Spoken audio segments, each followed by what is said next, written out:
अब बात गुजरात की, जहां दिवाली से पहले बड़ा पॉलिटिकल बम फूटा है। गुरुवार को मुख्यमंत्री भूपेंद्र पटेल को छोड़कर, यानी सिर्फ मुख्यमंत्री को एक्सक्लूड करते हुए पूरे कैबिनेट ने इस्तीफा दे दिया, जिसके बाद अब शुक्रवार सुबह 11:30 बजे नई कैबिनेट की शपथ होगी। सबकी निगाहें हैं कि पूरे बदले जाएंगे या 50% मिनिस्टर्स चेंज होंगे। कयास अनुमान यह है कि 16 में से 8 मंत्री बदले जा सकते हैं। मंत्रिमंडल में नए चेहरे या पुराने कद्दावर नेता शामिल होंगे, यह भी एक सवाल है। वहीं 2 डिप्टी सीएम भी बनाए जा सकते हैं। इस फेरबदल के पीछे जो 4 फैक्टर्स कारण बताए जा रहे हैं, सबसे पहले उन्हें समझने की कोशिश करते हैं। तो ये बदलाव के फैक्टर हैं 4।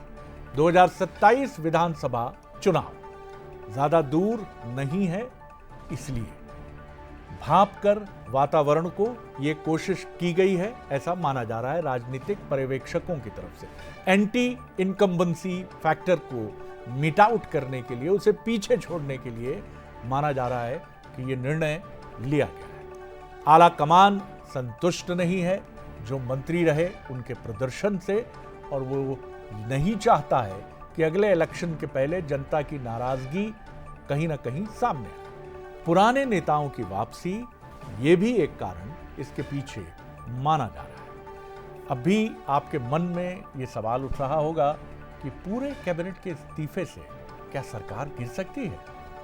तो चलिए इस प्रश्न का उत्तर भी देने की कोशिश करते हैं।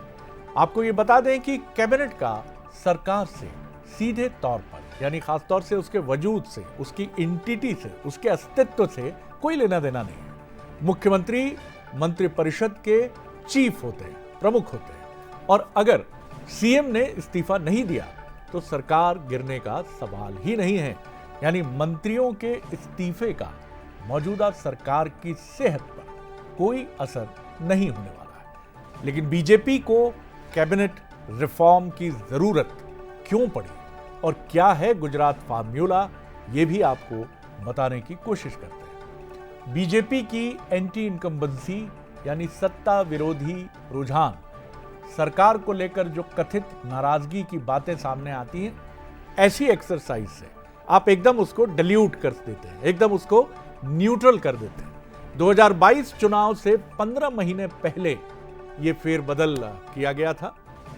सीएम समेत पूरी कैबिनेट ने उस समय इस्तीफा दिया था। विजय रूपाणी साहब, जो एक दुर्भाग्यपूर्ण विमान हादसे में अहमदाबाद के अब हमारे बीच में नहीं है, उनकी जगह, विजय रूपाणी की जगह भूपेंद्र पटेल जी ने उस समय 2022 में शपथ ली थी। चुनाव में 182 में से 103 नए चेहरों को उतारा गया था विधानसभा चुनाव में, और इसकी पूरे देश में चर्चा हुई थी।